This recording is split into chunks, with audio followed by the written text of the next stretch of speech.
Okay hello everybody, let's move towards the next topic.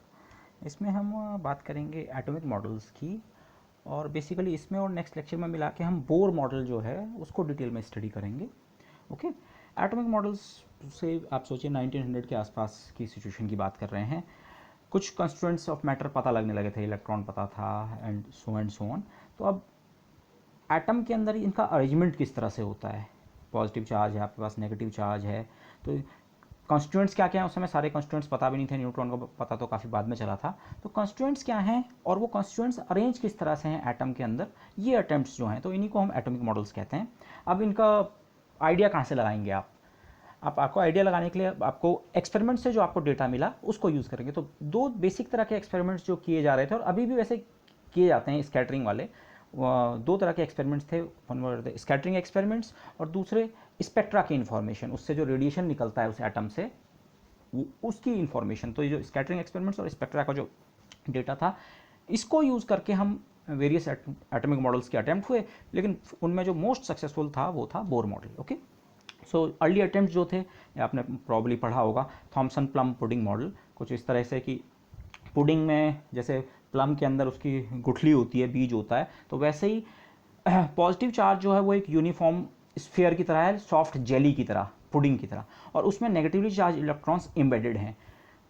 Total charge plus Z ही है, तो कुल मिला के आपके पास Z number of electrons embedded है उसके अंदर, क्योंकि हर इलेक्ट्रॉन का चार्ज माइनस ई है। तो क्योंकि एक्सपेरिमेंटल ऑब्जर्वेशन से ये पता है एटम क्या है, न्यूट्रल है, तो उस समय भी पता था ये, तो फिर ये मॉडल प्रपोज किया गया। बट ये मॉडल फेल हो गया था after the famous Rutherford alpha scattering experiment 1910 के आसपास। रदरफोर्ड एक्सपेरिमेंट जिसे कहते हैं, एक्चुअली वो रदरफोर्ड की लैब में किया गया था एक्सपेरिमेंट। गीगर और मार्सडन जो साइंटिस्ट थे ये रदरफोर्ड के स्टूडेंट्स और उनके कोलैबोरेटर्स थे, उन्होंने परफॉर्म किया था, बट इंस्ट्रक्शंस रदरफोर्ड के थे वगैरह वगैरह। तो इसीलिए इसको रदरफोर्ड एक्सपेरिमेंट कहते हैं, famous alpha scattering experiment. Alpha particles को गोल्ड लीफ पे, बहुत पतली गोल्ड की फॉयल पे उन्होंने बॉम्बार्ड किया और फिर उसका स्कैटरिंग देखा। रफली स्केच इस तरह का है, इधर से अल्फा बीम आ रही है और ये आपकी गोल्ड की पतली सी फॉयल है, और अलग अलग एंगल्स पे 0 डिग्री एंगल हम नाप रहे हैं जिस डायरेक्शन में बीम जा रही थी उसके रिलेटिव। ओके, तो अलग अलग डायरेक्शंस में theta equal to 5 degree, 10 degree, 15 degree, 90 degree and up to 180 degree उन्होंने ऑब्जर्वेशंस किए कि कितने अल्फा पार्टिकल अलग अलग डायरेक्शन में स्कैटर होके मिलते हैं। ओके, अच्छा, तो अगर आप ये वो सोचें कि हमारा एटम प्लम पुडिंग मॉडल में जिस तरह से थॉमसन ने डिस्क्राइब किया उस तरह का है, तो फिर ये इस एक्सपेरिमेंट के रिजल्ट्स को बिल्कुल एक्सप्लेन नहीं कर सकता है, क्योंकि यहाँ पे रफली एक आइडिया ऐसा आता है से अगर आपके पास सॉलिड स्फीयर है चार्ज, उससे आप स्कैटरिंग की कल्पना करें। देखो अल्फा पार्टिकल पॉजिटिवली चार्ज हैं, तो उनकी जो स्कैटरिंग होगी ये पॉजिटिव चार्ज से होगी। तो अगर पॉजिटिव चार्ज एटम में पूरा इस तरह से है बटा हुआ, एक पूरा स्फीयर है atom almost of the atomic size, वो आपका पॉजिटिविटी चार्ज है विथ चार्ज प्लस जेड ई। तो जो स्कैटरिंग कैलकुलेट की गई थियोरेटिकल बेसिस पे, वो पता लगा सिंगल एटम 0.01 डिग्री के ऑर्डर से ज़्यादा डिफ्लेक्शन नहीं कर सकता है। लेकिन इस एक्सपेरिमेंट्स के रिजल्ट आपको पता हूँ तो कई पार्टिकल्स 90 डिग्री से ज़्यादा के एंगल पे भी स्कैटर्ड पाए गए। फॉरवर्ड डायरेक्शन से तो पाए गए, लेकिन बैकवर्ड डायरेक्शन में भी स्कैटरिंग देखने को मिली, और इवन इनफैक्ट कुछ पार्टिकल्स तो 180 डिग्री तक भी स्कैटर होते हुए दिखे।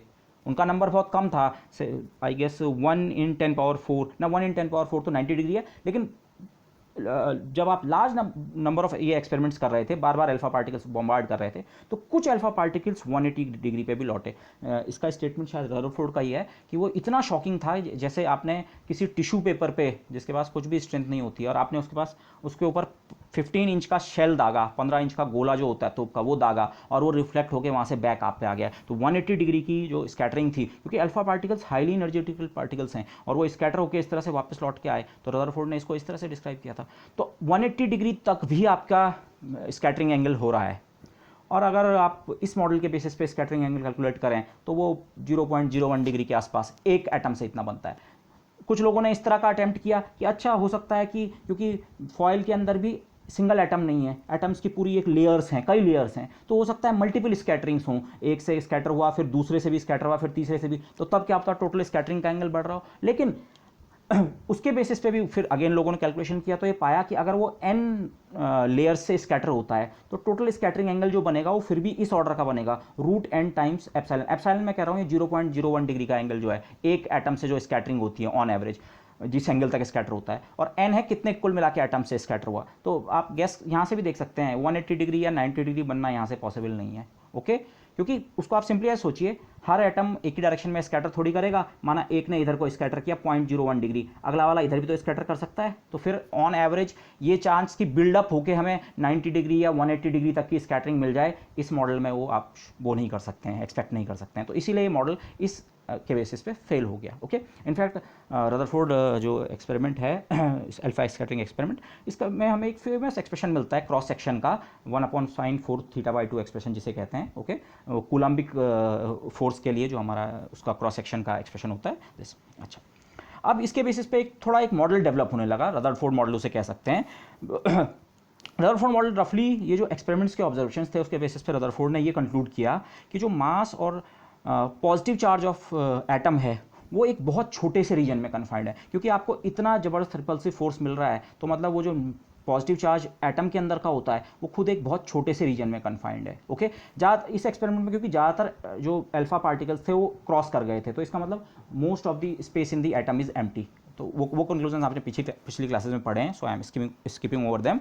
तो लेकिन कंक्लूजन ये था, मास और चार्ज जो है पॉजिटिव चार्ज वो न्यूक्लियस का, वो एटम का एक बहुत छोटे रीजन में रिजाइड करता है सेंटर में, और उस रीजन को अब हम न्यूक्लियस के नाम से जानते हैं। ओके, अच्छा, दूसरा जो इलेक्ट्रॉन्स हैं जो कि नेगेटिवली चार्ज कॉन्स्टिट्यूएंट्स हैं वो सर्कुलर ऑर्बिट्स में वो कूलम्बिक फोर्स के कारण, जैसे मून अर्थ सिस्टम में ग्रेविटेशनल फोर्स के कारण घूमते रहते हैं, वैसे ही वहाँ कूलम्बिक फोर्स के कारण उस पॉजिटिव चार्ज सेंटर के अराउंड इलेक्ट्रॉन्स घूमते हैं। तो कुछ इस तरह का मॉडल एक दिया, लेकिन ये मॉडल भी के साथ सीरियस प्रॉब्लम्स हैं। सीरियस प्रॉब्लम क्या है, और इसे हम आगे भी बात करेंगे इसकी। क्लासिकल इलेक्ट्रोडायनेमिक्स का एक रिजल्ट है, क्लासिकल इलेक्ट्रोडायनेमिक्स मैक्सवेल ने उससे 50 साल पहले लगभग कंक्लूड कर दी थी। तो उसका एक रिजल्ट है कि अगर कोई चार्ज पार्टिकल एक्सेलरेट कर रहा है तो वो डेफिनेटली इलेक्ट्रोमैग्नेटिक एनर्जी क्या करेगा, रेडिएट। तो माना थोड़ी देर के लिए हम रदरफोर्ड मॉडल को सही मान लें पूरी तरह, तो न्यूक्लियस पॉजिटिव चार्ज, ये इलेक्ट्रॉन इसके ओर सर्किल में घूम रहा है, लेकिन सर्किल में जब कोई ऑब्जेक्ट घूमती है तो उसका लगातार एक्सेलरेशन होता रहता है, डायरेक्शन ऑफ वेलोसिटी चेंज हो रही है। तो एक्सेलरेटेड है, चार्ज है, नेगेटिव चार्ज है, एक्सेलरेटेड है, accelerated charge particle electromagnetic radiation emit करता है। इलेक्ट्रोमैग्नेटिक थ्योरी से दिस वाज एक्सप्लेन्ड। ओके, तो ये चार्ज पार्टिकल एनर्जी लूज करेगा, और एनर्जी लूज करेगा तो ग्रेजुअली इसके ऑर्बिट का जो रेडियस है धीरे धीरे कम होगा। ये आपको आगे कैलकुलेशन में क्लियर हो जाएगा। एनर्जी जो है रेडियस के साथ और नीचे जाती है, रेडियस कम होगा तो एनर्जी और ज़्यादा कम होती रहेगी। तो एनर्जी कम, रेडियस और छोटा और छोटा और छोटा और छोटा। एक तो लगातार आपको एटम से रेडिएशन निकलता हुआ दिखना चाहिए था, और दूसरी चीज़ मोस्ट इंपॉर्टेंटली ये इलेक्ट्रॉन को फाइनली न्यूक्लियस में गिर जाना चाहिए था। और ये कैलकुलेशंस भी की उन्होंने, ऑर्डर ऑफ मैग्नीट्यूड कितना समय इस इलेक्ट्रॉन को गिरने में लगेगा बाहरी ऑर्बिट से, वो बहुत कम आता है, I don't remember exactly, but 10⁻⁸ second या इससे थोड़ा कम या ज़्यादा भी हो सकता है, पर से। तो इसका मतलब एटम तो स्टेबल ही नहीं हो सकता। अगर इलेक्ट्रॉन न्यूक्लियस के अंदर गिर गया तो आपके एटम की स्टेबिलिटी खत्म हो गई। तो ये रदरफोर्ड मॉडल जो इस तरह का दिया गया एक्सपेरिमेंटल बेसिस पे ये तो पता लगा, लेकिन उससे ये कि बोलना कि ये घूम रहे हैं बस ऑर्बिट्स में और ऐसा ही हो रहा है, वो कंसिस्टेंट नहीं लगता है क्लासिकल इलेक्ट्रोडायनेमिक्स के साथ। ओके, तो कुछ एक प्रॉब्लम है। अच्छा, अब आप यहाँ पे हमने रेडिएशन की बात की। हाँ यार, अगर ऐसा होगा तो रेडिएशन का इमिशन होगा, एटम्स से वैसे रेडिएशन का इमिशन होता है। ओके, लेकिन एटम्स स्टेबल होते हैं। अब ये रेडिएशन का इमिशन कैसा है, जिस रेडिएशन के इमिशन की मैं बात कर रहा हूँ, एक्चुअली ये इमिशन और एब्जॉर्प्शन स्पेक्ट्रा जिसे कहते हैं, आपने पढ़ा है छोटी क्लासेस में, लाइमन बामर लाइंस एटसेट्रा जो होती हैं जैसे हाइड्रोजन एटम की, उनकी बात कर रहे हैं। स्पेक्ट्रा मिलता है, रेडिएशन मिलता है एटम से, लेकिन वो अलग टाइप का है, वो इस प्रकार का नहीं है कंटिन्यूस स्पेक्ट्रा की लगातार वो हो रहा है, वो डिस्क्रीट स्पेक्ट्रा होता है, कंटिन्यूस स्पेक्ट्रा नहीं होता है। ओके, लाइमन बामर लाइंस जो होती हैं 5 चैन ब्रैकेट फोन 5 सीरीज हाइड्रोजन एटम के जो मोस्ट फेमस हैं, इनमें से लाइमर यूवी में लाई करती है। बामर के ऑब्जर्वेशन सबसे आसान थे, सबसे डिटेल में इसके ऑब्जर्वेशन बहुत अर्ली हो गए थे क्योंकि ये विजिबल रीजन में है, और बाकी ये 3 सीरीज हमारी जो है 5 चैन ब्रैकेट एंड फोन ये इंफ्रारेड में लाई करती हैं। द पॉइंट इज अगेन ये कंटिन्यूस स्पेक्ट्रा नहीं है। कंटिन्यूस स्पेक्ट्रा से मेरा मतलब क्या है, जैसे अगर कोई सॉलिड ऑब्जेक्ट होती है, आप उसे हीट करते हैं, उसका कोई टेम्परेचर होता है, तो वो एक अपना इमिशन कर्व देती है। जैसे ब्लैक बॉडी के लिए आपने स्टडी किया है, ब्लैक बॉडी के लिए तो इस प्रकार का होता है, कोई दूसरी ऑब्जेक्ट एक्चुअल ब्लैक बॉडी नहीं होगी, पर उसके लिए भी हर फ्रीक्वेंसी की कुछ इंटेंसिटी वो इमिट करती है, तो कंटिन्यूस एक इमिशन कर्व मिलता है। पर ये कर्व्स उस प्रकार के नहीं है। गैसेस को जब आप एक्साइट करते हैं या गैसेस के थ्रू वाइट लाइट पास करते हैं तो आपको इमिशन या एब्जॉर्प्शन स्पेक्ट्रा मिलते हैं, लेकिन उसमें जो लाइंस होती हैं वो डिस्क्रीट फ्रीक्वेंसी या वेवलेंथ पे होती हैं। एक वेवलेंथ की लाइट मिली, फिर कुछ दूर वाली वेवलेंथ की लाइट मिलेगी, कंटिन्यूसली पूरी रेंज की वेवलेंथ की लाइट्स आपको वहाँ से नहीं मिल रही है। या एब्जॉर्प्शन पे भी ऐसा ही होगा, तो ये भी एक ऑब्जर्वेशन था। ओके, और इसमें जो कॉमन ऑब्जर्वेशन था वो ये था, लाइमन लाइंस उस समय तक जो था वो एब्जॉर्प्शन और इमिशन दोनों में देखने को मिलती हैं, जबकि ये बाकी जो 4 सीरीज थी ये इमिशन में ही देखने को मिल रही थी। वैसे इनको भी हम बाकियों में क्रिएट कर सकते हैं, इमिशन और एब्जॉर्प्शन में, बट इनिशियली उस समय जो फैसिलिटीज़ थी, जिस टेम्परेचर रेंज पे वो वर्क कर रहे थे नॉर्मल इस पे रूम टेम्परेचर पे, लाइमन लाइंस में एब्जॉर्प्शन इमिशन दोनों स्पेक्ट्रा थे और बाकियों के केवल इमिशन स्पेक्ट्रा। अच्छा, एक बामर ने एक वो थे, मेरे ख्याल से ये स्कूल टीचर थे शायद, इन्होंने कुछ ऑब्जर्वेशंस किए, जो बामर के सीरीज़ की हम बात कर रहे हैं, और उन्होंने कहा इस सीरीज़ की सारी लाइंस को इस फॉर्मूले से उनकी वेवलेंथ निकाली जा सकती है। ये फार्मूला उन्होंने डिराइव नहीं किया, उन्होंने वो वेवलेंथ्स को फिट किया, अरे वो इस फार्मूले में फिट हो रही हैं। तो उनका जो फार्मूला था लैम्डा बामर लाइन की अलग अलग जो लाइंस हैं उस सीरीज़ की, उनकी वेवलेंथ होती है 364.5 नैनोमीटर इंटू n²/n²-4, और n एक नंबर है, एक इंटीजर है 3 4 5 6 7। आप ये n का ये बिहेवियर देख रहे हैं, n इंटीग्रल वैल्यूज़ ले रहा है। यही बाद में जिस चीज़ को हम क्वांटम नंबर कहते हैं, चीज़ केवल इंटीग्रल वैल्यूज़ लेगा या हाफ इंटीग्रल वैल्यूज़, ये उसकी आहट है, लेकिन ये केवल फॉर्मूला फिटिंग के बेसिस पे है, empirical basis I can say. ये फॉर्मूला डिराइव्ड नहीं है, आपने फिट करने की कोशिश की, अपने डेटा को फिट करने की कोशिश की है। तो बामर सीरीज़ के लिए उन्होंने पाया बामर सीरीज़ की हर एक लाइन जो है वो इस फॉर्मूले से रीजनरेट हो जाती है, उसकी वेवलेंथ यहाँ से निकाल सकते हैं। n=3 के लिए एक लाइन, n=4 के लिए दूसरी लाइन, n=5 के लिए, एंड सो ऑन। और फिर बाद में इस फॉर्मूले को बाकी सीरीज़ के लिए भी जनरलाइज किया जा सकता था, हाइड्रोजन एटम के लैम्डा, जिस भी सीरीज़ की आप बात कर रहे हैं, पांचों में से जिस भी सीरीज़ की बात कर रहे हैं, लैम्डा लिमिट, उस सीरीज़ के लिए यहाँ पे एक कांस्टेंट टर्म आएगा जिसको लैम्डा लिमिट कहा जाता है। ओके, मतलब उस सीरीज़ की वो वेवलेंथ लिमिट है एक्चुअली। ओके, और n² n0 की वैल्यू अलग अलग सीरीज़ के लिए अलग अलग थी। इस सीरीज़ के लिए n0 जो स्क्वायर है वो 2² के बराबर है, किसी सीरीज़ के लिए 3², किसी के लिए 1², पर मोस्ट जनरली इन सब सीरीज़ को इस टाइप के फॉर्मूले से हम एक्सप्रेस कर पा रहे थे, ये पाया गया। ये सारा एक्सपेरिमेंटल ऑब्जर्वेशन है। और इसके अलावा एक इंपॉर्टेंट एक्सपेरिमेंटल ऑब्जर्वेशन जो उस समय तक पता था स्पेक्ट्रा ऑफ एटम्स और एटलीस्ट सिंपलर एटम्स हाइड्रोजन वगैरह के बारे में, वो था Ritz combination principle. Ritz combination principle रफली ये है कि अगर आपको 2 फ्रीक्वेंसीज मिल रही हैं, किसी से हम बात करें, इमिशन स्पेक्ट्रा की बात करें, किसी के इमिशन स्पेक्ट्रा में हमें 2 लाइंस मिल रही हैं, एक न्यू1 फ्रीक्वेंसी की और एक न्यू2 फ्रीक्वेंसी की, 2 अलग अलग फ्रीक्वेंसी के आपको वहाँ से रेडिएशन मिलता है इसके स्पेक्ट्रा में, तो आपको न्यू1 प्लस न्यू2 फ्रीक्वेंसी का रेडिएशन भी वहाँ मिलता है। ऐसा हर कॉम्बिनेशन के लिए नहीं हो रहा था, पर कई लाइंस ऐसी थी कि उनकी जो फ्रीक्वेंसी थी वो जो 2 एग्जिस्टेंट लाइंस हैं उसी स्पेक्ट्रम में उनके सम के बराबर थी। न्यू3 फ्रीक्वेंसी आपको मिली, लेकिन आपने पाया अरे न्यू3 फ्रीक्वेंसी जो है ये तो जो न्यू1 और न्यू2 फ्रीक्वेंसी मिल रही हैं उनके सम के बराबर है। तो ये भी एक ऑब्जर्वेशनल फीचर था। रिट्ज कॉम्बिनेशन फ्रीक्वेंसी डोमेन में अप्लाई होता है, वेवलेंथ डोमेन में अप्लाई नहीं होता है। ठीक है, वेवलेंथ और फ्रीक्वेंसी का रिलेशन लीनियर नहीं है, 1 में है। तो ये ऑब्जर्वेशन उनका फ्रीक्वेंसी डोमेन में हुआ है। तो ये कुछ ऑब्जर्वेशंस थे जिसके अराउंड अब हमें मॉडल डेवलप करना था। तो बोर ने 1913 में अपना बहुत फेमस मॉडल दिया which is called the Bohr model. Okay, इसे बोर मॉडल और ये जो बाकी डेवलपमेंट्स हुए हैं इन सबको कई बार ओल्ड क्वांटम थ्योरी भी कहा जाता है। जो क्वांटम थ्योरी आप लगभग कहें श्रोडिंगर इक्वेशन के आसपास शुरू होती है 1927 के आसपास, तो उससे पहले जो डेवलपमेंट्स थे उस सबको समाहित करके हम कई बार ओल्ड क्वांटम थ्योरी कहते हैं। तो ओल्ड क्वांटम थ्योरी में एक मेजर जो कंट्रीब्यूशन था ये था Bohr model. Okay, Bohr model हम जिस तरह से डेवलप करेंगे, मैं केवल हाइड्रोजन एटम की बात नहीं करूंगा, मैं करूंगा हाइड्रोजनिक एटम्स। हाइड्रोजनिक एटम से मेरा मतलब ये है, हाइड्रोजन तो ऐसा सिस्टम होता है उसके सेंटर में एक प्रोटॉन होता है और बाहर एक इलेक्ट्रॉन होता है। लेकिन आप हाइड्रोजन से जो अगला वो है एलिमेंट हीलियम, हीलियम में नॉर्मली 2 इलेक्ट्रॉन्स होते हैं, लेकिन अगर उसके हम एक इलेक्ट्रॉन को नॉक ऑफ कर दें, उसे आयनाइज कर दें, तो हीलियम के न्यूक्लियस में भी पॉजिटिव चार्ज है, उस पॉजिटिव चार्ज की अमाउंट हाइड्रोजन से अलग है, लेकिन न्यूक्लियस में पॉजिटिव चार्ज है, उसके न्यूक्लियस का मास भी हाइड्रोजन से अलग है, लेकिन बाहर ऑर्बिट में एक ही इलेक्ट्रॉन है जिसको हम ऑर्बिट कहते हैं। ओके, उसमें एक ही इलेक्ट्रॉन है। तो इन सारे सिस्टम्स को hydrogen, singly ionized helium, doubly ionized lithium, lithium के 2 इलेक्ट्रॉन भगा दो, उसमें भी 1 इलेक्ट्रॉन बचेगा। तो इन सारे सिस्टम्स को मैं एक ही साथ ट्रीट करूंगा। कॉमन ट्रीटमेंट ऐसा होगा, बोर ने अपनी जो थ्योरी डेवलप की वो नॉर्मली हम उन्हें 3 पोस्टुलेट्स के टर्म्स में डिस्क्राइब करते हैं कि उसने 3 पोस्टुलेट्स कहे। ओके, मैं उन पोस्टुलेट्स को 3 तो यूज़ करूंगा, बट मैं उनको ना इस सेंस में यूज़ करूंगा, मैं एक साथ तीनों पोस्टुलेट्स नहीं ले रहा हूं। मैं पहले एक पोस्टुलेट लूंगा और उससे जितनी मैथमेटिकल मशीनरी डेवलप होती है उसको मैं डेवलप करूंगा, फिर दूसरा वाला इंकॉर्पोरेट करूंगा और फिर तीसरा वाला। ओके, आपको वैसे कायदे से तीनों पोस्टुलेट एक साथ लिखने चाहिए और फिर आगे बढ़ना चाहिए, बट मैं इस तरह से आगे बढ़ूंगा। ओके, पहला पोस्टुलेट जो था वही था जैसे रदरफोर्ड मॉडल में था कि न्यूक्लियस में पॉजिटिव चार्ज है और इलेक्ट्रॉन जो है, अब एक ही इलेक्ट्रॉन की बात कर रहे हैं, वो इलेक्ट्रॉन जो है वो न्यूक्लियस के चारों ओर सर्कुलर ऑर्बिट में घूम रहा है। ओके, सर्कुलर ऑर्बिट का रेडियस माना आर, न्यूक्लियस का चार्ज हमारा प्लस जेड ई, जेड हमारा हाइड्रोजन के लिए 1 हो जाएगा और सिंगली आयनाइज्ड हीलियम के लिए 2 एंड सो ऑन। तो एक ही साथ में कई सिस्टम्स के लिए कैलकुलेशन इस जेड को इनकॉर्पोरेट करके कर सकता हूँ। इलेक्ट्रॉन जो है सर्कुलर ऑर्बिट में घूम रहा है तो उसकी वेलोसिटी हर समय टेंजेंशियल टू द पाथ और इलेक्ट्रॉन का charge -e।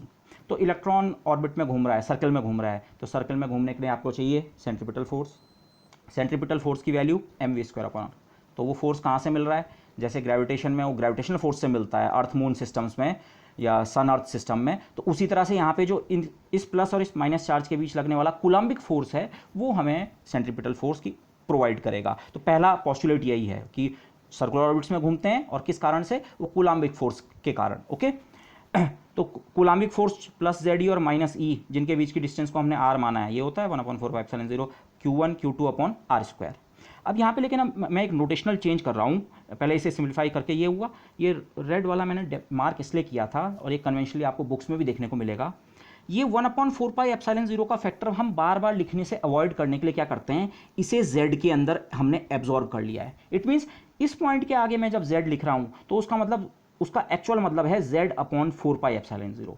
z atomic number और 4πε0 ये जो इलेक्ट्रोस्टैटिक्स का जो हमारे पास कांस्टेंट होता है वो। तो 1/4πε0 मैंने यहाँ एब्जॉर्ब कर लिया है। एब्जॉर्ब करने का मतलब ये है मैं कैलकुलेशन सारी इसके साथ आगे बढ़ाऊंगा, लेकिन लास्ट के एक्सप्रेशन में मैं फिर z को रिप्लेस कर दूंगा z/4πε0 से। ओके, तो थोड़ा इसके बारे में सावधानी रखने की जरूरत है। अगर आप कंफर्टेबल नहीं है इस चीज़ से, आप सिंपली इस फैक्टर को रिटेन करते हुए कैलकुलेशन करते रहिए। ओके, तो कूलम्बिक फोर्स इतना है। तो फर्स्ट पोस्टुलेट का जो मैथमेटिकल स्टेटमेंट है वो ये लिखा हुआ है, जिसको मैंने बॉक्स के अंदर लिखा हुआ है, coulombic force simply z² sign important नहीं है, साइन केवल फोर्स की डायरेक्शन बता रहा है। तो कूलम्बिक फोर्स का मैग्नीट्यूड किसके बराबर है? सेंट्रीपिटल फोर्स के बराबर mv²/r होता है, जो कि अगर पार्टिकल की वेलोसिटी v है, पार्टिकल का मास m है, उसकी डिस्टेंस फ्रॉम द सेंटर जो है r है, तो m stands for the mass of the electron, v उसकी वेलोसिटी उस समय उस ऑर्बिट में, और r। तो ये इक्वेशन है। अब इस इक्वेशन को आपको कुछ रिजल्ट्स मिलेंगे। r का एक फैक्टर कैंसिल हो रहा है तो mv² कितना मिल रहा है? ze²/r। यहाँ से आप दोनों साइड m से मल्टीप्लाई करें तो ये p का स्क्वायर बन जाता है, तो p² मोमेंटम के स्क्वायर का एक्सप्रेशन भी मिल रहा है। ये एक्सप्रेशन आप खुद निकालिए, ठीक है। अब कुछ क्वांटिटीज़ जिनको हम आगे यूज़ करेंगे उनके एक्सप्रेशन भी आप r के टर्म में निकाल सकते हैं। जैसे काइनेटिक एनर्जी p²/2 में होती है, p मैंने यहाँ पे निकाल दिया, उसको यहाँ सब्स्टिट्यूट करो, आपको ये एक्सप्रेशन मिलेगा। पोटेंशियल एनर्जी इस सिस्टम की, दो charges Q1 Q2 r distance पे सेपरेटेड हों तो पोटेंशियल एनर्जी होती है 1/4πε0 Q1 Q2/r। हाँ, पोटेंशियल एनर्जी में माइनस साइन आपको रिटेन करना पड़ेगा। ओके, वो पोटेंशियल एनर्जी पॉजिटिव नेगेटिव क्या है, you have to take care of that. Again मैंने यहाँ z में 1/4πε0 का फैक्टर एब्जॉर्ब कर लिया है। अगेन ये वाला z भी अब उसी टाइप का हो गया है, z के अंदर 1/4πε0 एब्जॉर्ब्ड है। तो एक काइनेटिक एनर्जी का एक्सप्रेशन, पोटेंशियल एनर्जी का एक्सप्रेशन। यहाँ से एक चीज़ यहाँ पे आपको देखनी चाहिए, t और v के एक्सप्रेशन आप देखें, ze²/r हाफ और यहाँ -1 का फैक्टर है। तो यहाँ इन दोनों के बीच जो रिलेशन है, v is -2 times the kinetic energy, और इस इक्वेशन को आप इस फॉर्म में भी लिख सकते हैं 2t + v = 0। इनफैक्ट ये एक बहुत इंपॉर्टेंट स्टेटमेंट है जिसे हम कहते हैं थ्योरम ऑफ वेरियल, या वो कई बाउंडेड सिस्टम्स के लिए आपको इस तरह का रिलेशन देखने को मिलेगा, ग्रेविटेशन में देखने को मिलता है और जगह भी। So this is quite an interesting thing, but let's move on. और अगर आप इस सिस्टम की अब टोटल एनर्जी कंप्यूट करें, टोटल एनर्जी होती है काइनेटिक प्लस पोटेंशियल, तो आप दोनों को ऐड करें तो हाफ और यहाँ से -1, तो ze² का फैक्टर केवल -½ टाइम्स बचता है। उसको आप कई डिफरेंट फॉर्म में लिख सकते हैं, -= the negative of kinetic energy या हाफ द पोटेंशियल एनर्जी और वगैरह वगैरह वगैरह। ओके, लेकिन the important point is total energy हमारी नेगेटिव बन रही है इस सिस्टम में, total energy negative. Okay, total energy negative होने का मतलब है सिस्टम बाउंड है, very simply speaking system bound है। अगर आप वो इलेक्ट्रॉन न्यूक्लियस के इफेक्ट से अगर फ्री होना चाहता है तो सिस्टम में कुछ एनर्जी देनी पड़ेगी ताकि टोटल एनर्जी फिर जीरो बने, तब आप इलेक्ट्रॉन को फ्री ट्रीट करेंगे, तो नेगेटिव मिल रही है। आगे हम इस एनर्जी की वैल्यू कंप्यूट करेंगे। बट द पॉइंट इज अभी मैंने केवल एक पोस्टुलेट लिखा है और ये पोस्टुलेट कोई इसमें अभी कोई क्वांटम या ओल्ड क्वांटम थ्योरी या क्वांटाइजेशन कहीं कोई चीज़ नहीं आई। Simply nucleus positive charge, electron circular orbit घूम रहा है, तो फोर्स बैलेंसिंग इक्वेशन को आपने वो किया तो आपको कुछ एक्सप्रेशंस मिले। दिस इज बेसिकली अभी मैं वो कहूँ क्लासिकल मैकेनिक्स। ओके, अच्छा। अब यहाँ पे अभी तक एक्सप्रेशन में बहुत सारे चीज़ें आई हैं, वेरिएबल्स आए हैं, Z, E, M, R, V, P, T और भी आप लिख सकते हैं। Z, E, M तो कॉन्स्टेंट्स हैं, आपने जो सिस्टम कंस्ट्रक्ट किया है, न्यूक्लियस में कितना चार्ज है, इलेक्ट्रॉन का चार्ज, मास, ये तो कॉन्स्टेंट्स हैं। लेकिन उसके अलावा यहाँ और भी वेरिएबल्स हैं, R, V, P, T, लेकिन ये सब आपस में रिलेटेड हैं। ये एक्सप्रेशंस मैंने इसीलिए लिखे थे इतने सारे, आप इनको फिर से देखिए, आप देख सकते हैं अगर इनमें से कोई एक आपको पता है तो बाकी सब उसके टर्म में आप एक्सप्रेस कर सकते हैं। ओके, एक पता लग गया, एक फिक्स हो गया तो बाकी सब फिक्स हो जाएगा। से फॉर एग्जांपल R मेरा फिक्स हो गया तो M, Z और E तो कांस्टेंट हैं, तो P पता लग गया। R पता लग गया, Z, E 2 कांस्टेंट हैं, T पता लग जाएगा, एंड सो ऑन। तो ये और एक और क्वांटिटी जो हमारे लिए इंपॉर्टेंट होगी, जो मैं यहाँ पे मिस कर गया था, इसलिए मैंने नीचे लिखी थी, एंगुलर मोमेंटम। एंगुलर मोमेंटम का केवल मैग्नीट्यूड, अगर कोई ऑब्जेक्ट सर्कल में रोटेट कर रही है सर्कुलर ऑर्बिट में, तो उस सिस्टम का एक एंगुलर मोमेंटम होगा, angular momentum which is the moment of the linear momentum, और जिसका एक्सप्रेशन PR या MVR। अगेन आप इसको भी देखिए, अच्छा M तो कांस्टेंट है और V का रिलेशन भी R से होता है और R इटसेल्फ, तो एंगुलर मोमेंटम भी R से रिलेटेड है। तो पॉइंट इज ये सारे आपस में रिलेटेड हैं, एक कोई कहीं से फिक्स हो गया तो बाकी सब उससे ऑटोमेटिकली आपके निकल आएंगे, बाकी सबकी वैल्यू भी आपको पता चल जाएगी। ओके, लेकिन अभी तक हुआ ये है, क्वांटाइजेशन जैसा कोई कंसेप्ट नहीं है।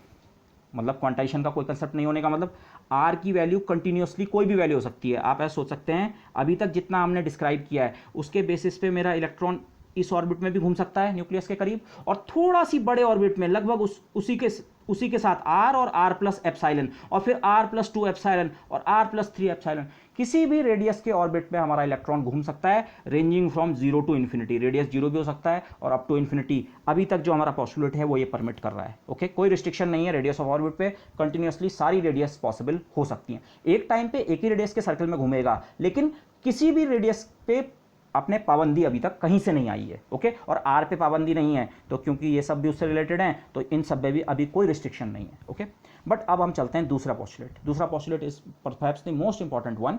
दूसरा पोस्टुलेट जिसे हम कहते हैं angular momentum quantization postulate, bore ने दिया।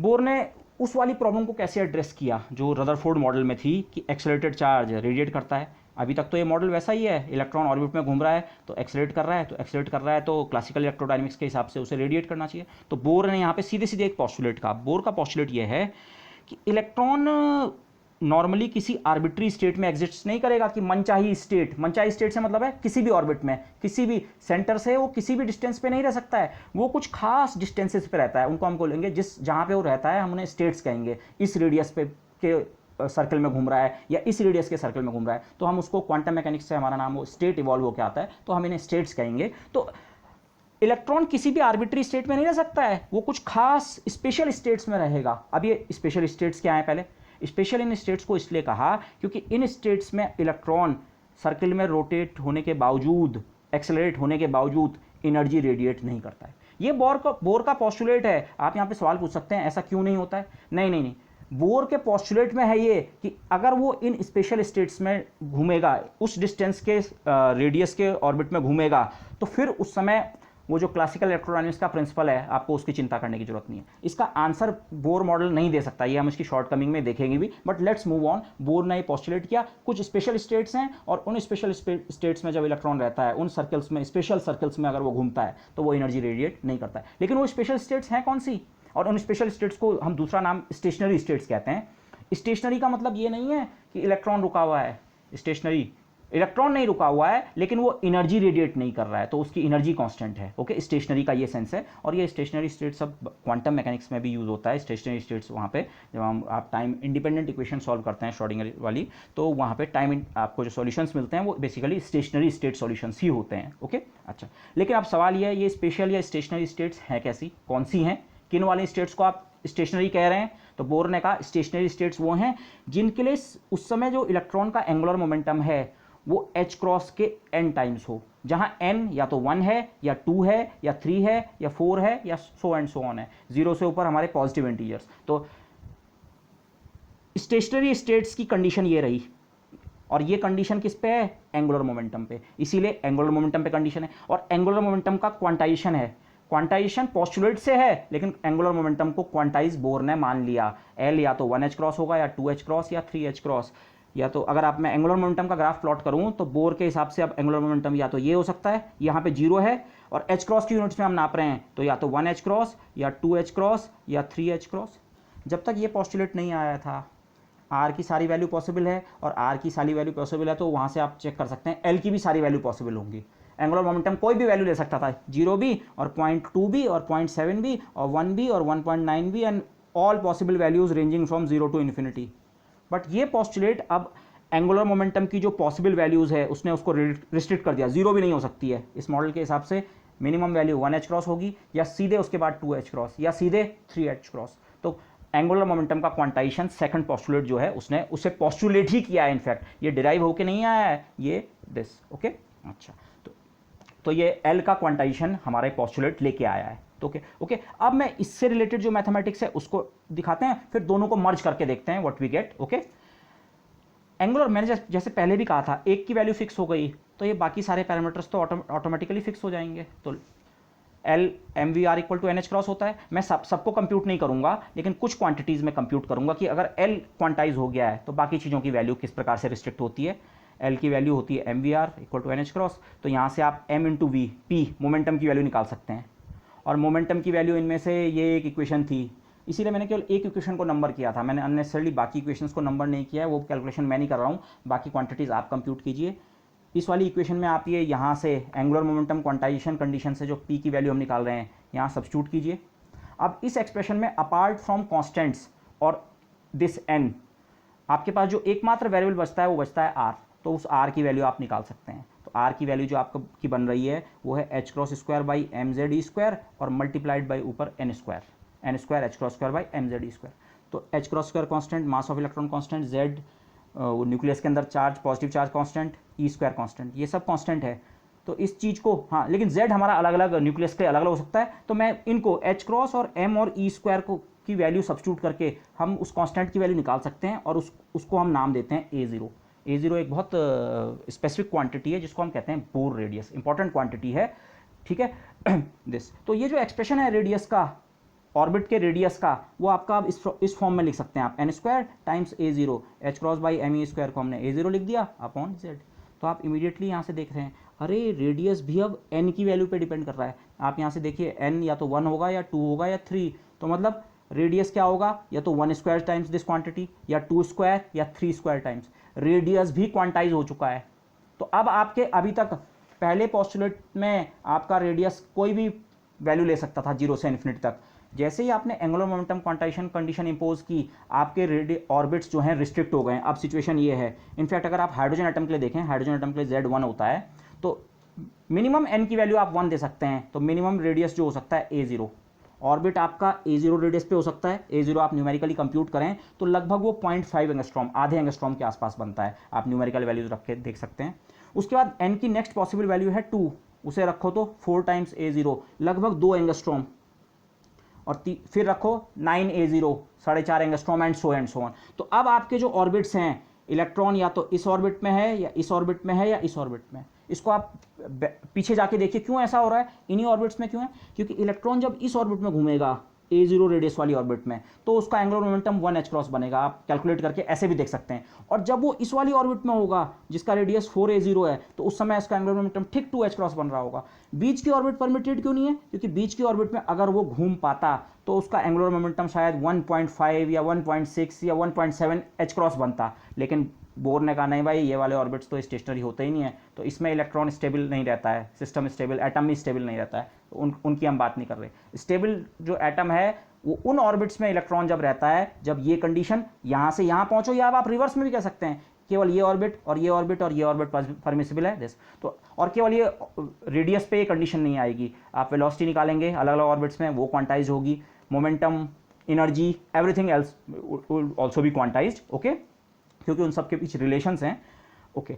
अब मैं जस्ट एनर्जी का एक्सप्रेशन निकाल रहा हूँ। हाँ, मैंने यहाँ पे एक चीज़ और की है, आर के साथ मैंने ये इंडेक्स एन अटैच कर दिया है, क्योंकि जिस ऑर्बिट की आप बात कर रहे हैं, जिस भी ऑर्बिट को, कुछ ही ऑर्बिट्स अब परमिटेड हैं, लेकिन उनमें से भी जिस ऑर्बिट की आप बात कर रहे होंगे उसका रेडियस इस एन पे डिपेंड कर रहा है। तो एन, और ये एन को हम कहते हैं क्वांटम नंबर।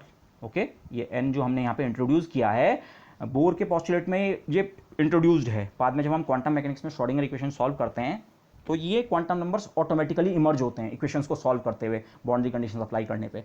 बट यहाँ ये बाई हैंड है, but still these are quantum numbers. Okay, तो रेडियस क्योंकि इस क्वांटम नंबर पे डिपेंड कर रहा है, तो रेडियस के साथ हमने एक इंडेक्स और लगा दिया n, पता लग जाएगा किस क्वांटम नंबर के करस्पॉन्डिंग वाला ऑर्बिट है। ओके, अच्छा, सिमिलरली आप जो हमने यहाँ ऊपर एनर्जी का एक्सप्रेशन निकाला था, टोटल एनर्जी का, ये -12 Ze²/r, आर आप निकाल चुके हैं, किसी पर्टिकुलर एन के लिए आर आपके पास है, तो एनर्जी का एक्सप्रेशन आप निकाल सकते हैं ये, और आप उसे सिंप्लीफाई करके इस फॉर्म में ला सकते हैं। You do this mathematics by yourself, आपके पास ये एक्सप्रेशन आ जाएगा।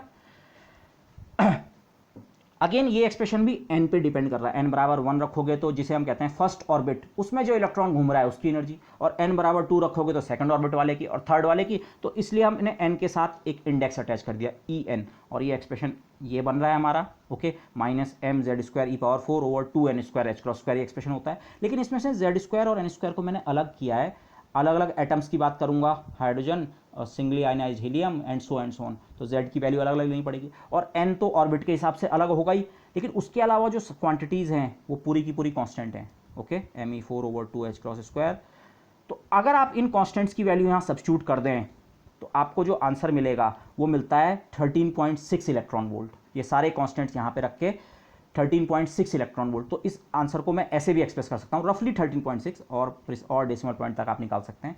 लेकिन इन दोनों कैलकुलेशंस में जो मैंने आपको बताया कि फर्स्ट बोर रेडियस की वैल्यू लगभग 0.5 एंगस्ट्रॉम और ये 13.6, इन दोनों को कैलकुलेट करते हुए एक चीज़ का ध्यान रखिएगा, हमारा ये z जो है यहाँ पे एक सिंगल फैक्टर ऑफ z है और यहाँ दो फैक्टर्स ऑफ z हैं, इनके अंदर 1/4πε0 छुपा हुआ है। तो इन कैलकुलेशंस की न्यूमेरिकल वैल्यू निकालने से पहले आप z को z/4πε0 करके कैलकुलेशन कीजिएगा, नहीं तो 4πε0 फैक्टर की वैल्यू आपकी छूट जाएगी। तो बी केयरफुल अबाउट दिस। वो जो फैक्टर है ये, इसीलिए मैंने कहा था शुरू में, ये लिखने में चीज़ों को मदद करता है, बार बार आपको 1/4πε0 लिखने से बच जाएंगे, बट कॉस्ट फिर क्या है, लास्ट में जब आप न्यूमेरिकल वैल्यूज पुट कर रहे हैं, कोई चीज़ कैलकुलेट करने पे जा रहे हैं, तो ये ध्यान रखें ये z मेरा जो है ये एक्चुअली इसने 4πε0 को एब्जॉर्ब कर रखा है। ओके, तो अब एनर्जी का भी क्वांटाइजेशन हो गया। एनर्जी का एक्सप्रेशन देखिए आप, n² डिनोमिनेटर में आ रहा है, बट n की वैल्यू के हिसाब से इस तरह से वेरी करेगा। अगर आप हाइड्रोजन एटम पे आ जाएं, z की जगह 1 रखो, तो एनर्जी का जो एक्सप्रेशन है -13.6/n² इलेक्ट्रॉन वोल्ट।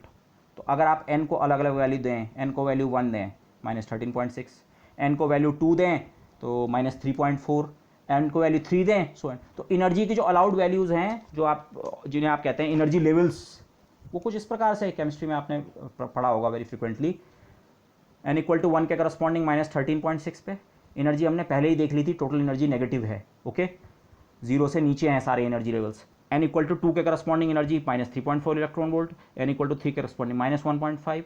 और अगर आप इसमें n को लगातार बढ़ाते जाएं तभी भी आपका एनर्जी, टोटल एनर्जी पॉजिटिव नहीं होगी। n = इन्फिनिटी भी ले लो तभी भी 1 डिनोमिनेटर में इन्फिनिटी है, तो आपका एनर्जी बनेगी 0। तो इन्फिनिट ऑर्बिट अगर आप सोचें, ऐसा इलेक्ट्रॉन जो इनफाइनाइट डिस्टेंस पे है, क्योंकि जिसका क्वांटम नंबर n इन्फिनिटी होगा उसका रेडियस कितना होगा, रेडियस भी इन्फिनिटी होगा। न्यूक्लियस से इनफाइनाइट दूरी पे जो इलेक्ट्रॉन है उसकी एनर्जी 0 होगी, बाकी एनर्जीज जो हैं वो नेगेटिव है। तो यहीं से उस पर हम बाइंडिंग एनर्जी का कंसेप्ट जिसे कहते हैं, आपको सिस्टम को डिसइंटीग्रेट करने के लिए कम से कम उतनी एनर्जी वहाँ पंप करनी पड़ेगी, और एक्साइटेशन एनर्जी, एक लेवल से दूसरे लेवल में जाने की एनर्जी, वो सब आपको केमिस्ट्री से मच बेटर पता होगा। I am not talking about them. Okay, अब दो पोस्टुलेट्स हमने यूज़ कर लिए।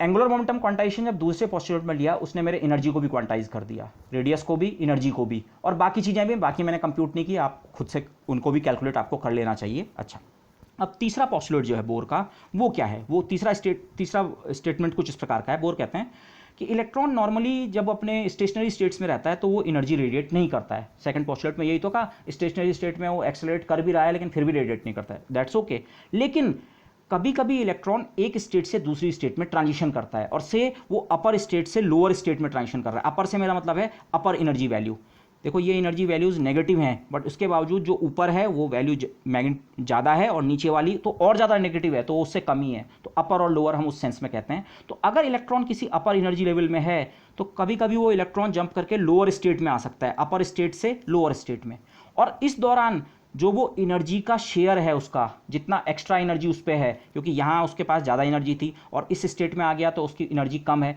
तो जो डिफरेंस ऑफ एनर्जी है, जो एक्स्ट्रा एनर्जी है, ये एक क्वांटा ऑफ रेडिएशन की फॉर्म में निकलता है। एक क्वांटा ऑफ रेडिएशन वही फोटोन, जो ब्लैक बॉडी रेडिएशन के टाइम पे जो फॉर्मूला प्लैंक ने इंट्रोड्यूस किया था और फिर आइंस्टीन ने फोटो इलेक्ट्रिक इफेक्ट में जिसको जनरलाइज कर दिया था कि हाँ particles of radiation called photons now, तो वो तो यही चीज़ अपने बोर ने थर्ड पोस्टुलेट में कही। ये जो एनर्जी डिफरेंस है जब इलेक्ट्रॉन अपर स्टेट से लोअर स्टेट में जंप करेगा तो जितना एनर्जी डिफरेंस, ऐसे यहाँ पे थर्ड से फर्स्ट में जंप किया तो E3 माइनस E1 जो एनर्जी होगी उतनी एनर्जी का आपको एक फोटोन सिस्टम से निकलता हुआ दिखेगा, उस फ्रीक्वेंसी का रेडिएशन दिखेगा। और कभी कभी इसकी रिवर्स प्रोसेस भी हो सकती है, कभी कभी इलेक्ट्रॉन लोअर स्टेट से अपर स्टेट में भी जंप कर सकता है, बशर्ते उसे प्रॉपर एनर्जी का फोटोन एब्जॉर्ब करने का मौका मिले। प्रॉपर एनर्जी का फोटोन मतलब ठीक उस फोटोन के पास इतनी एनर्जी होनी चाहिए कि इस लेवल और इस लेवल के डिफरेंस के बराबर। ओके, तो यू नो दिस थिंग्स। तो ये बोर का थर्ड पोस्टुलेट था कि ट्रांजिशन कर सकता है इलेक्ट्रॉन एक स्टेट से दूसरी स्टेट में, तो तब उस दौरान वो या तो फोटोन इमिट करता है या फोटोन एब्जॉर्ब करता है। ओके, और वो जो इमिटेड फोटोन है उसकी फ्रीक्वेंसी एनर्जी डिफरेंस, इस चीज़ को मैं डेल्टा ई लिखूँ, अगर एक mth स्टेट से अगर nth स्टेट में ट्रांजिशन हो रहा है, ये अपवर्ड या डाउनवर्ड दोनों प्रकार के हो सकते हैं, एक केस में फोटोन एब्जॉर्ब होगा, दूसरे में इमिट, लेकिन उस फोटोन की जो फ्रीक्वेंसी होगी एनर्जी डिफरेंस बराबर h न्यू, वो एनर्जी का डिफरेंस जो है वो फोटोन कैरी करके ले जाएगा। तो एनर्जी आपकी स्टिल बैलेंस हो रही है, एनर्जी कंजर्वेशन स्टिल फॉलो हो रहा है दिस। तो यहाँ पे अगर आप जनरल किसी mth ऑर्बिट से किसी nth ऑर्बिट के बीच जो ट्रांजिशन हो रहा है उसके करस्पॉन्डिंग अगर फोटोन की फ्रीक्वेंसी निकालें, तो क्योंकि En का एक्सप्रेशन आप निकाल चुके हैं, तो अगर mth लेवल की एनर्जी की बात कर रहे हैं तो n की जगह क्या सब्स्टिट्यूट कर दो m। लेकिन अब यहाँ पे एक बैड चॉइस ऑफ सिंबल्स हो गया था, actually bad choice of symbol मैं इसलिए कह रहा हूँ, मैंने m मास ऑफ इलेक्ट्रॉन के लिए यूज़ किया है, लेकिन m मैं अब mth लेवल के क्वांटम नंबर के लिए इस्तेमाल कर रहा हूँ, तो दोनों के कोलिजन को बचाने के लिए मैंने जो मास ऑफ इलेक्ट्रॉन है अब उसे म्यू से रिप्रेजेंट कर दिया है। ओके, वैसे भी इसे म्यू से रिप्रेजेंट करना हमारे आगे के डिस्कशन के हिसाब से भी अच्छा रहेगा, तो मैंने यहाँ पे जो आपको म्यू दिख रहा होगा, ये म्यू जिसे मैं पीछे तक m लिख रहा था, m अब ये डिनोमिनेटर में एक क्वांटम नंबर है m square n square type वाला, और mu stands for the mass of the electron. तो ये इक्वेशन ऐसी है, इस इक्वेशन को आप मसाज करके इस फॉर्म में ला सकते हैं, ये चीज़ें आप करते रहिए। तो new transition from state m to n, अब मैंने डबल एरो लगाया है, अपवर्ड डाउनवर्ड जो भी ट्रांजिशन हो, एक में इलेक्ट्रॉन, एक में फोटोन एब्जॉर्ब होगा, एक में इमिट होगा, लेकिन वो जो भी फोटोन है उसकी जो फ्रीक्वेंसी है वो आपके पास ये एक्सप्रेशन है, this thing 1/n square minus 1/m square. अब मैंने अगेन यहाँ पे रेड पेन इसलिए यूज़ किया था, मैं फाइनल एक्सप्रेशन को फुल्ली सारे कॉन्स्टेंट्स के साथ अच्छे से लिखना चाहता हूँ, तो z जो था उस z के अंदर 1/4 पाई एप्सिलॉन 0 एब्जॉर्ब्ड है, तो मैं z वो वैल्यू अगर रिटर्न कर दूँ तो यहाँ जो है मेरे पास एक्स्ट्रा फैक्टर्स आएंगे, 16 का फैक्टर आएगा क्योंकि स्क्वायर है, और पाई का स्क्वायर का फैक्टर आएगा, एक पाई पहले से है तो पाई क्यूब हो जाएगा, और एप्सिलॉन 0 स्क्वायर वो, तो ये प्रॉपर फैक्टर जो है ये है। कैलकुलेशन के लिए आपको इस तरह का एक्सप्रेशन यूज़ करना होगा, तो this is the proper expression कि जो फोटोन इमिट होगा transition between mth and nth state, उसकी फ्रीक्वेंसी बोर मॉडल के हिसाब से इतनी होगी दिस। ओके, और अगर आप फ्रीक्वेंसी आपके पास है तो आप करस्पॉन्डिंग वेवलेंथ निकाल सकते हैं C/न्यू करके, तो उसका एक्सप्रेशन भी आप निकाल सकते हैं। ओके, इस एक्सप्रेशन को हम एक रीजन से निकाल रहे हैं, फ्रीक्वेंसी के टर्म्स में भी बात कर सकते थे, पर वेवलेंथ भी हम निकाल रहे हैं mth to nth level transition की, वो ऐसे है, आप उसको सिंप्लीफाई करके ये कर लिया। लास्ट में ये 1/z स्क्वायर का फैक्टर आप छोड़ दें और ये m स्क्वायर n स्क्वायर का जो फैक्टर है वो यहाँ इस ब्रैकेट में असेंबल कर दें। ये जो क्वांटिटी यहाँ पे लिखी हुई है ये सारे के सारे कांस्टेंट्स हैं, 64 pi epsilon 0 h cross c mu mass of electron e charge of electron, ये सारा का सारा एक कांस्टेंट है, और इस कांस्टेंट को हम 1/r इन्फिनिटी लिखते हैं। इन्फिनिटी क्यों लिखा है उसको मैं आगे डिस्कस करूंगा, अभी आप केवल सोचिए इसका नाम r है, r stands for the Rydberg constant, इस कांस्टेंट का एक खास नाम है, this is called the Rydberg constant. Okay, Rydberg constant अगर आप ये न्यूमेरिकल वैल्यूज इन सारे फैक्टर की रखें तो रफली ये बनता है 1.097 इंटू 10⁻7 मीटर इनवर्स।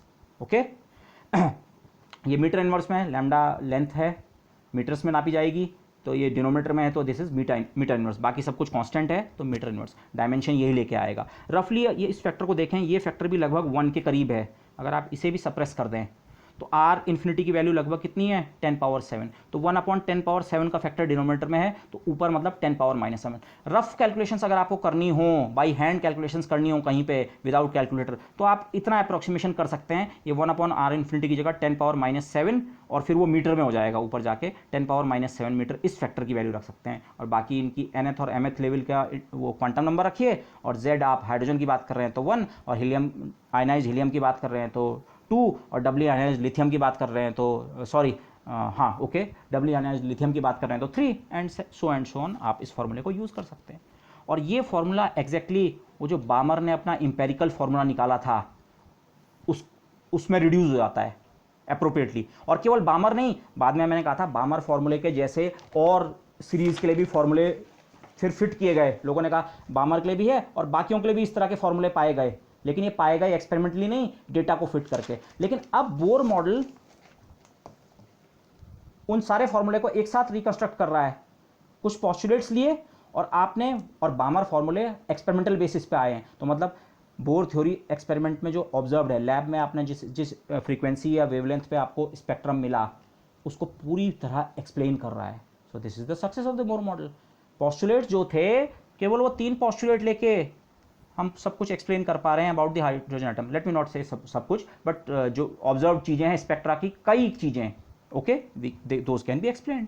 ओके, अच्छा जी। तो अब थोड़ा सी यहाँ पे ये बात करते हैं, फिर मैं नेक्स्ट लेक्चर एक दूसरा बनाऊंगा, उसमें कुछ और चीज़ों की बात करेंगे जिन्हें हम कहते हैं success of the Bohr model. Bohr model की सफलताएं क्या क्या हैं अगर हम गिनने लगें तो कंप्लीटली एक्सप्लेन्स दी ऑब्जर्व्ड स्पेक्ट्रा। अब मैंने कंप्लीटली को कोट्स में इसीलिए किया था, कंप्लीट कभी भी नहीं होगा किसी चीज़ का एक्सप्लेनेशन। कुछ शॉर्टकमिंग्स हैं वो हम आगे देखेंगे कि बोर मॉडल में सुधार की क्या गुंजाइश है या क्या कमियां रह गई, वो आगे आएगा डिस्कशन। बट मोटे मोटे फीचर्स जो हैं, बल्कि मोटे मोटे नहीं, काफ़ी फाइन तक फीचर्स को एक्सप्लेन करता है। Okay, spectra. अच्छा, ये भी एक्सप्लेन कर देता है कि स्पेक्ट्रम डिस्क्रीट क्यों मिलता है। स्पेक्ट्रम या तो इस ट्रांजिशन के करस्पॉन्डिंग की फ्रीक्वेंसी मिलेगी, या इसके करस्पॉन्डिंग की, या इसके करस्पॉन्डिंग की।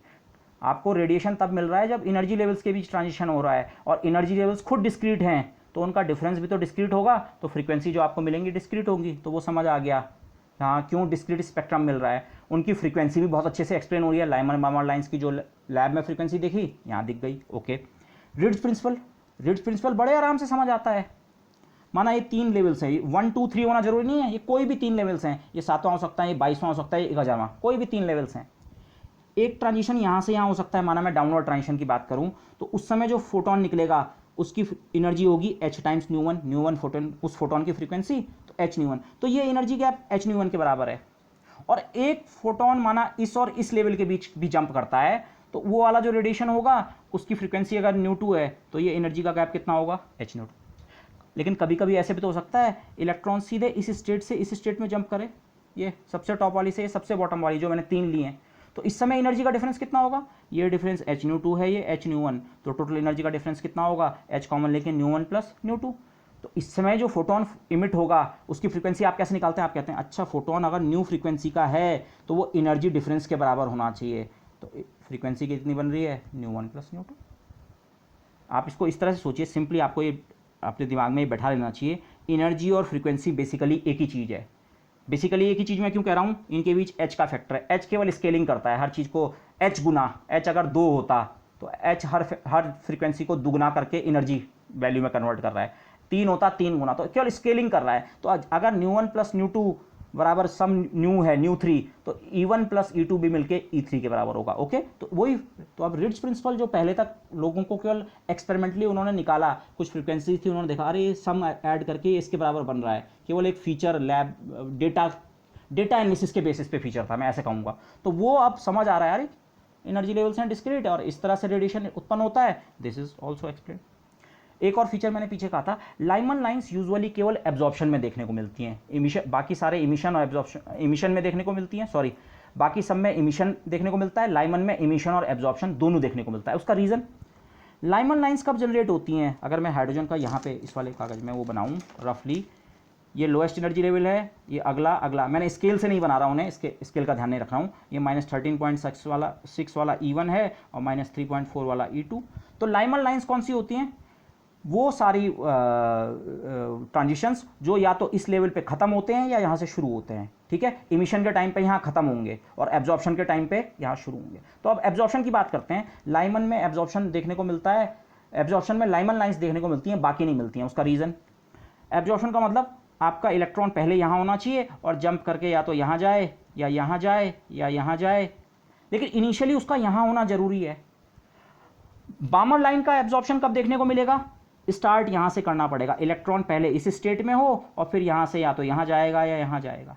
लेकिन नॉर्मल टेम्परेचर पे जब हमारी हाइड्रोजन होती है तो वो ग्राउंड स्टेट में एग्जिस्ट करती है। ग्राउंड स्टेट में मतलब आप पे हाइड्रोजन का एक लार्ज सैंपल है, ऐसे 1 मोल का सैंपल भी है, लेकिन उसमें से ज़्यादातर हाइड्रोजन आइटम आपके होंगे वो ग्राउंड स्टेट में एग्जिस्ट कर रहे होंगे। इक्का दुक्का हो सकते हैं, वेरी स्मॉल फ्रैक्शन जो इस स्टेट में होंगे, और उससे भी बहुत छोटा फ्रैक्शन होगा जो इस स्टेट में होगा, नेग्लिजिबल। तो जब आप अपवर्ड ट्रांजिशंस की बात करेंगे, एब्जॉर्प्शन मतलब अपवर्ड ट्रांजिशन, जब आप अपवर्ड ट्रांजिशन करेंगे तो सबसे ज़्यादा अपवर्ड ट्रांजिशन यहीं से तो होंगे, यहाँ से नेग्लिजिबल, यहाँ से नेग्लिजिबल। तो एब्जॉर्प्शन अगर हो भी रहा होगा उस स्पेक्ट्रा की इंटेंसिटी नेग्लिजिबल होगी। आपको अगर आपके पास बहुत अच्छे एपरेटस नहीं है तो वो नज़र भी नहीं आएगा, और ये वाले नज़र आएंगे। So this is the reason. तो एक और फैक्ट जो था ये, तो जितने ऑब्जर्वेशनल फैक्ट थे एटम्स की प्रॉपर्टीज़ के बारे में स्कैटरिंग के डेटा से, तो हमने मॉडल ही बनाया, और स्पेक्ट्रा के बारे में जितने फैक्ट्स थे वो सब समझ आ रहे हैं। तो these are the successes of the Bohr theory. लेकिन बोर थ्योरी के कुछ फेलियर्स भी हम वो करना चाहेंगे काउंट। इनमें से पहली चीज़ है, यहाँ पे फाइनाइट मास ऑफ न्यूक्लियस का हमने ध्यान नहीं रखा है। इसको मैं अगले लेक्चर में डिस्कस करूँगा, जब हम रिड्यूस्ड मास की बात करेंगे वहाँ पे और क्लियर होगा। दूसरा जो मेन कंडीशन थी एंगुलर मोमेंटम क्वांटाइजेशन कंडीशन, वो एडहॉक है, जस्ट पोस्टुलेटेड की गई है दिस, उससे चीज़ें निकल के आती हैं, बट ये खुद ये कंडीशन का ओरिजिन क्या है ये कहीं क्लियर नहीं है। इनफैक्ट बोर मॉडल में आप ऐसा बोल सकते हैं, वैसे ये सवाल पूछने की आज्ञा भी नहीं है कि ऐसा क्यों है, पोस्टुलेट है वो थ्योरी का, बट स्टिल बाद में हम क्वांटम थ्योरी में देखते हैं कि ये चीज़ वहाँ पे ऑटोमेटिकली निकल के आती है। अपने आप इक्वेशन सॉल्व करने पे आपको पता लगता है एंगुलर मोमेंटम क्या होता है, क्वांटाइज। वहाँ पर उसे एक एडहॉक रूल की तरह आप पोस्टुलेट नहीं करते हैं। तो वो उस सेंस में हम कह रहे हैं, जब हमने बाद की क्वांटम थ्योरी बना ली तब हम बोर थ्योरी में मीन में एक निकाल रहे हैं, तो तब हम बोलते हैं वहाँ जो ये पोस्टुलेट था ये एडहॉक था, ओके, इन दैट सेंस। और एक और जो एंगुलर मोमेंटम से रिलेटेड ट्रबल है बोर थ्योरी के साथ, जो ground state of hydrogen atom है, बोर थ्योरी के हिसाब से एंगुलर मोमेंटम NH क्रॉस होता है, और ग्राउंड स्टेट के लिए n इक्वल टू 1 लें तो L की value H cross, angular momentum H cross. लेकिन ऑब्जर्व एक्सपेरिमेंटल बेसिस पे लोगों ने वो नापा तो पाया गया ग्राउंड स्टेट के लिए एंगुलर मोमेंटम हाइड्रोजन एटम का 0 है। तो एक्सपेरिमेंट आपको 0 H क्रॉस बता रहे हैं, जबकि थ्योरी कह रही है 1 H क्रॉस, बोर मॉडल। तो ये एक डिस्क्रिपेंसी है, ओके। एक और चीज़ जिसको हम आगे डिस्कस करेंगे, fine structure of spectral lines. Fine structure ऐसा होता है जैसे जो येलो लाइट हम लैब में यूज़ करते हैं ऑप्टिक्स के एक्सपेरिमेंट में, या स्ट्रीट लाइट्स में जो आप येलो लाइट देखते हैं, सोडियम लैंप जिसे कहते हैं आप, सोडियम लाइट कहते हैं। सोडियम लाइट ऑलमोस्ट मोनोक्रोमेटिक होती है। मोनोक्रोमेटिक मतलब एक वेवलेंथ या एक फ्रीक्वेंसी। लेकिन उसको अगर हम बहुत फाइनली अगर हम देखें, उसे ऑब्जर्व करें, तो पता लगता है एक्चुअली वहाँ दो बहुत बारीक लाइन्स हैं, दो बारीक लाइन्स नहीं, दो very closely spaced lines, okay, let me try to explain here। Spectrum आपने देखा, आपको 1 लाइन 2 लाइन 3 लाइन अलग अलग फ्रीक्वेंसी पे लाइंस दिखी, अलग अलग वेवलेंथ पे, वेवलेंथ के टर्म में बात करते हैं। लेकिन इनमें से जो सोडियम लाइन है, इसको जब बहुत बारीकी से ऑब्जर्व किया गया तो पाया गया ये एक्चुअली दो अलग अलग वेवलेंथ हैं, slightly different, 5890 angstrom and 5896 angstrom, केवल 6 एंगस्ट्रॉम का अंतर है। क्रूड एपरेटस से तो ये पकड़ में भी नहीं आएगा, बहुत फाइन एपरेटस से पकड़ में आया। ये स्पेक्ट्रा की है फाइन डिटेल, इसीलिए इसको कहा जाता है fine structure of the spectral lines. ये तो केवल एक एग्जांपल है, बाकी लाइंस में भी इस तरह का स्ट्रक्चर देखने को मिला।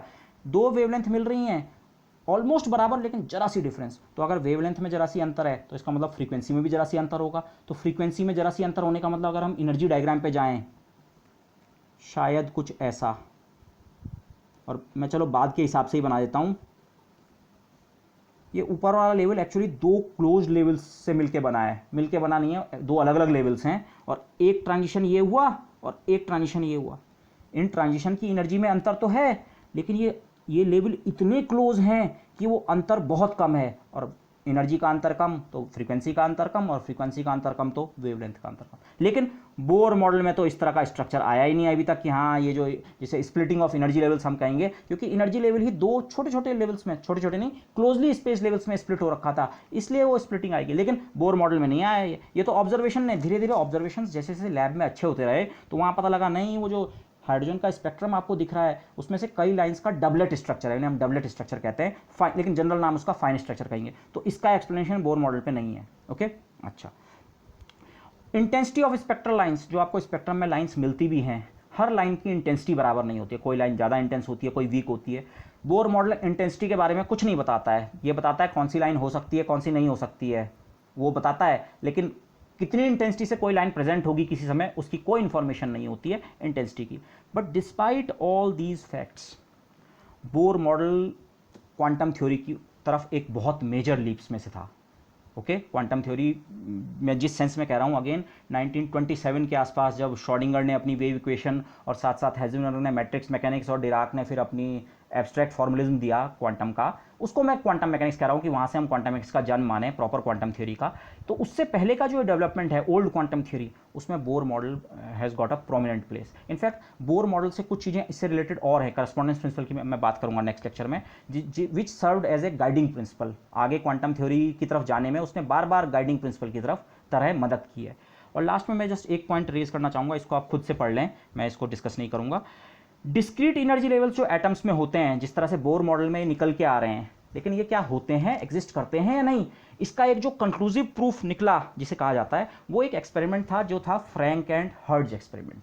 ओके, रफली आइडिया ये है, आप एटम को लगातार एनर्जी देते हैं, लेकिन एटम उस एनर्जी को तब तक एब्जॉर्ब नहीं करता है जब तक जितनी एनर्जी आप सप्लाई कर रहे हैं उसे, वो उसके दो एनर्जी लेवल्स के डिफरेंस के बराबर ना हो। से सिंबॉलिकली मैं इसे ऐसे एक्सप्रेस करूंगा, मरकरी के साथ इन्होंने एक्सपेरिमेंट किया था, मरकरी के दो लेवल्स के बीच का एनर्जी डिफरेंस लगभग 5 इलेक्ट्रॉन वोल्ट है। इस मरकरी को आप इलेक्ट्रॉन से इसका कोलिजन करा के इसको एनर्जी देने की कोशिश कर रहे हैं मरकरी एटम को, लेकिन मरकरी, इस इलेक्ट्रॉन के पास अगर कम एनर्जी है 1 इलेक्ट्रॉन वोल्ट, तो ये इलेक्ट्रॉन उस मरकरी के साथ एनर्जी एक्सचेंज नहीं करता है, केवल टकरा के वापस लौट जाता है, जिसे हम कहते हैं इलास्टिक कोलिजन।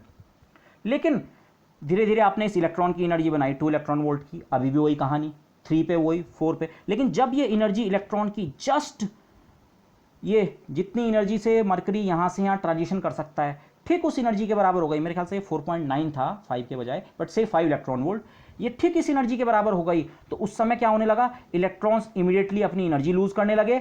और क्यों लूज करने लगे, क्योंकि मरकरी अब उस एनर्जी को एब्जॉर्व करके उसका इलेक्ट्रॉन, मरकरी का इलेक्ट्रॉन हायर स्टेट में जाने लगा। तो अब जो कोलिजन थे वो होने लगे इनइलास्टिक, एनर्जी का लॉस हो रहा है। ओके, काइनेटिक एनर्जी का लॉस हो रहा है, तो वो काइनेटिक एनर्जी कहाँ गई, वो इसने एब्जॉर्ब करके, टोटल एनर्जी का तो लॉस नहीं हो सकता है, लेकिन काइनेटिक एनर्जी का लॉस हो रहा है इनइलास्टिक। तो अब आप इस बेसिस पे थोड़ा सी इस फ्रैंक हर्ट्ज एक्सपेरिमेंट को भी आप पढ़ लें, तो ये एक कंक्लूसिव प्रूफ था कि एटम्स में डिस्क्रीट एनर्जी लेवल्स एग्जिस्ट करते हैं। Okay, with that I would like to end this lecture. Next lecture में हम कुछ चीज़ों की बात करेंगे, करस्पॉन्डेंस प्रिंसिपल और रिड्यूस्ड मास वगैरह के कंसेप्ट्स की। Okay, thank you everybody.